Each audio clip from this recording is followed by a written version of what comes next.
अपने दर्शकों को दिखा रहे हैं, एक तरफ आम आदमी पार्टी प्रदर्शन कर रही है, दूसरी तरफ बीजेपी का धरना। सुनिए जरा क्या कह रही बीजेपी। जिस तरह से अपवित्र करते हैं और उनके नेता महात्मा गांधी जी से तुलना करते हैं, महात्मा गांधी जी का अपमान है। भगवान अरविंद केजरीवाल को सद्बुद्धि दे। ऐसे भ्रष्टाचारी जो शराब घोटाले के, डीटीसी घोटाले के, जो पीडब्ल्यूडी घोटाले के, शिक्षा घोटाले के घोटाले में अरविंद केजरीवाल की सरकार है, सरकार में घोटाला। तो घोटाले का जिक्र करें, हालांकि बीजेपी लगातार सोशल मीडिया पर भी एक्टिव है और लगातार ट्विटर वॉर भी चल रही है और ट्वीट कर रही है लगातार। कुछ पोस्टर्स अभी थोड़ी देर पहले बीजेपी ने ट्वीट किए हैं जिसमें वो सीधा मुख्यमंत्री पर निशाना साधती हुई नजर आ रही है। लेकिन आम आदमी पार्टी ने दिल्ली की सड़कों पर आज मोर्चा संभाल लिया है अपने नेता के लिए। अरविंद केजरीवाल सिर्फ दिल्ली के मुख्यमंत्री नहीं हैं, आम आदमी पार्टी के राष्ट्रीय संयोजक हैं।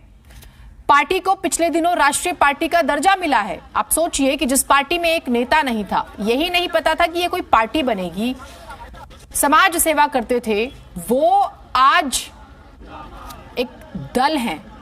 नंबर्स देखिए, दिल्ली की सत्ता में पहली बार आते हैं 67 के साथ 70 में से, और इस बार 62 के साथ निगम में भी आ गए हैं। 15 साल कांग्रेस का शासन, इसका सफाया किया। एमसीडी में बीजेपी का शासन, हालांकि सीटों में बहुत ज्यादा फासला नहीं रहा। तो वो अरविंद केजरीवाल आज सीबीआई के सवालों का सामना कर रहे हैं और मोर्चा संभाला हुआ है टीम की तरफ से। पूरी कैबिनेट दिल्ली की आपको नजर आ रही है सड़कों पर। आपको पंजाब के मुख्यमंत्री पगड़ी में नजर आ रहे हैं, उनके बयान आपने सुने हैं, हम प्रतिक्रियाएं लगातार सुना रहे हैं। वीरेंद्र सचदेवा दूसरी तरफ अपनी पार्टी का मोर्चा संभाले हुए हैं और बीजेपी भी धरना दे रही है, आप जानते हैं। वैसे ये तस्वीर आपको नजर आई होगी पिछले दिनों जब मनीष सिसोदिया की जब सुनवाई होती थी तो आम आदमी पार्टी प्रदर्शन करती थी। उसे काउंटर करने के लिए बीजेपी ने भी प्रदर्शन करना शुरू किया। आज वही हो रहा है। देखिए, केजरीवाल भ्रष्टाचारी है, अन्ना हजारे पोस्टर लिया हुआ है हाथ में। अन्ना हजारे का नाम अक्सर याद आता है बीजेपी को। वो भी एक समय था जब अन्ना आंदोलन हुआ था इस देश में, बिना किसी नेता और नेतृत्व के दिल्ली की जनता, देश की जनता सड़कों पर आ गई थी भ्रष्टाचार के मामलों को लेकर। उस वक्त आज साथ नहीं है अरविंद केजरीवाल और अन्ना हजारे, लेकिन बीजेपी जरूर अन्ना हजारे को अपने साथ रखती हुई नजर आ रही है। और अक्सर इन मुद्दों पर पिछले दिनों एक चिट्ठी भी चर्चा में आई थी जिसमें कथित शराब को लेकर, कथित शराब घोटाले को लेकर कुछ बातें कही गई थी। तो खैर, यहां पर स्वराज एक पुस्तक का भी जिक्र हो जाता है जिसमें जो मुख्यमंत्री ने खुद लिखी थी और उसमें यह कहा गया कि शराब को लेकर आपकी क्या राय शुमारी थी और आज आप क्या कर रहे हैं। आरोप बीजेपी ने, आप जानते हैं दोनों ही राजनीतिक दल हैं तो राजनीति अपनी जगह होती ही रहेगी, लेकिन पुराने साथी का सहारा लेकर बीजेपी ताजा वार करना चाह रही है। शराब और सत्ता के नशे में डूबे हुए हैं केजरीवाल। अन्ना हजारे, अब ये अन्ना हजारे ने कहा है या नहीं है ये अलग मसला है, लेकिन अन्ना हजारे की तस्वीर और पोस्टर आप बीजेपी के हाथों में देख रहे हैं। सीबीआई के चक्रव्यूह में केजरीवाल माना जा रहा है। सवाल जवाब तो होंगे। सवाल ये होंगे कि समीर की सीएम से क्या बात हुई थी। सवाल ये हो सकता है क्या सबूत मिटाने की कोशिश हुई है। 170 मोबाइल फोनों का जिक्र हो रहा है। पिछले दिनों आपने सुना होगा आम आदमी पार्टी के नेता कह भी रहे थे कि कोई फोन डेड नहीं हुआ है, सभी ईडी के पास हैं। और प्रमोद हमारे साथ जुड़े हुए हैं। प्रमोद, अपनी बात पूरी कीजिएगा। सवाल क्या हो सकते हैं, और उससे भी ज्यादा हम समीर और विजय नायर की बात कर रहे थे। एक बेसिक सा सवाल, यदि आपको पॉलिसी वापस ही लेनी थी तो पॉलिसी बनाई क्यों थी, ये भी तो पूछा जा रहा है बार बार। बीजेपी यही सवाल पूछ रही है बार बार। वो अलग बात है कि पॉलिसी बनने की प्रक्रिया क्या होती है, ग्रुप ऑफ मिनिस्टर्स की क्या बात होती है, एलजी के किस तरह से साइन होते हैं, पूरी एक प्रक्रिया है ना। पॉलिसी रातों रात तो बन नहीं जाती कि आपको विचार आया और आपने कल पॉलिसी बना ली और लागू कर दी। बिल्कुल जीनत, इस केस को जरा बहुत आसान शब्दों में अगर हम समझें तो ये केस सीबीआई इन्वेस्टिगेट कर रही है प्रिवेंशन ऑफ करप्शन एक्ट और 120B यानी क्रिमिनल कॉन्स्पिरेसी के तहत।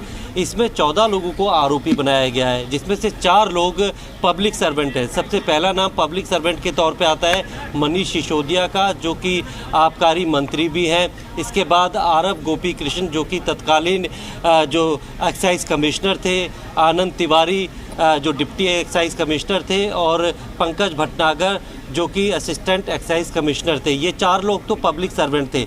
उसके बाद बाकी शराब कारोबारी थे, कुछ मिडलमैन थे। सीबीआई का पूरा केस था कि इन पब्लिक सर्वेंट ने अपने पद का दुरुपयोग करते हुए जो बाकी के शराब कारोबारी है उनके साथ एक क्रिमिनल कॉन्स्पिरेसी रची, एक आपराधिक साजिश रची और एक ऐसी पॉलिसी को लाया गया जिससे कि जो पब्लिक सर्वेंट हैं उन्हें बेजा इस फ़ायदा पहुंचेगा, उनके पद का दुरुपयोग होगा और वो उससे कोई अंडू जो लाभ है, जो प्रॉफिट है वो ले सकते हैं। तो इस मामले की जांच करते हुए जब सब लोगों को से पूछताछ शुरू हुई, विजय नायर को सबसे पहले सीबीआई ने गिरफ्तार किया। मंत्री पर हाथ डालना ये लोकतंत्र में बहुत बड़ा अन्याय है। ये सोची समझी साजिश है और मैं इसकी घोर निंदा करता हूँ। और एक बात और साथ में कहना चाहूँगा कि राजनीति में अगर किसी प्रकार की इस ढंग की एक घृणा रख करके काम किया जाए तो लंबा नहीं चलता है। और ये केंद्रीय सरकार का, वर्तमान बीजेपी का पतन की ओर आगे बढ़ रहा है, मुझे कहने में कोई संकोच नहीं है। और ये पूरे भारत में केजरीवाल जी का परचम फहराएगा ऐसा लगता है मुझे। जब भी कभी किसी भी सरकार ने इतिहास उठा के देख लीजिए, इंदिरा गांधी पर जास्ती हुई, वो आके चौराहे पर बैठी, पासा पलट गया, यही लोग थे उस वक्त। और आज इस ढंग से केजरीवाल जी को उभरते हुए देखकर ऑल इंडिया पार्टी बनना, पूरे भारत में एकदम फॉलोअर्स खड़े हो जाना, उनको हजम नहीं हो रहा। लेकिन सीबीआई का ये कहना है कि कुछ सवालों के जवाब हैं जो मुख्यमंत्री से चाहिए, क्योंकि जांच चल रही है, ऐसे में उनका सहयोग भी वांछनीय है। देखिए हम भुक्तभोगी हैं। मनीष जी को भी सीबीआई ने कुछ सवाल पूछने इसलिए बुलाया था, सतेंद्र जैन जी को भी इसलिए बुलाया। 2 साल तक सीबीआई उनकी इंक्वायरी करती रही, उसके बाद बुलाया, अरेस्ट हो गया, ईडी लगाई, और इस बार बुलाया, देखते हैं उन्होंने क्या सवाल पूछने क्या नहीं। वो तो उनका काम है, करेंगे। हमारा जो काम है वो हम करेंगे। सीबीआई का बुलाने का मकसद क्या, ये समझ में नहीं आ रहा किस लिए बुला रही है उनको। मुख्यमंत्री का ये भी कहना है कि शायद बीजेपी के जरिए जो सीबीआई से गिरफ्तार करना चाहते हैं उनको। वो तो है ही, हम तो कह ही रहे हैं बात कि आज सीबीआई ने बुलाया, कल ईडी बुलाएगी, फिर एफआईआर होगी, अरेस्ट होंगे। ये धंधा बन गया। हर विपक्षी दल के पीछे इस ढंग से केंद्रीय सरकार का एक सुनियोजित तरीके से, एक षड्यंत्र के तहत उनके पीछे ईडी और सीबीआई लगाना ये उचित नहीं है लोकतंत्र में, और ये इसकी मैं घोर निंदा करता हूँ। तो आपने सुना, और मुख्यमंत्री तो साफ तौर पर कहते हैं कि अगर मैं भ्रष्टाचारी हूं तो इस दुनिया में कोई भी ईमानदार नहीं। प्रमोद, आप जिक्र कर रहे थे 4 लोगों के आपने नाम लिए जो सीधे तौर पर सरकार से जुड़े हुए, मनीष सिसोदिया, आरव गोपी कृष्णन और आनंद तिवारी, पंकज का भटनागर का आपने जिक्र किया। इनके रोल को एक बार समझाइएगा। देखिए, बिल्कुल 14 लोगों के खिलाफ सीबीआई ने एफआईआर की थी, और ये एफआईआर भी जो चीफ सेक्रेटरी है दिल्ली सरकार के, उनकी एक रिपोर्ट के आधार पे एलजी ने सीबीआई जांच की सिफारिश की थी। और इस मामले में 14 लोगों को आरोपी बनाया गया था, जिसमें 4 लोग जो पब्लिक सर्वेंट थे, मनीष सिसोदिया, आरव गोपी कृष्ण, आनंद तिवारी और पंकज भटनागर, ये एक्साइज डिपार्टमेंट के बड़े सीनियर ऑफिसर्स होते थे।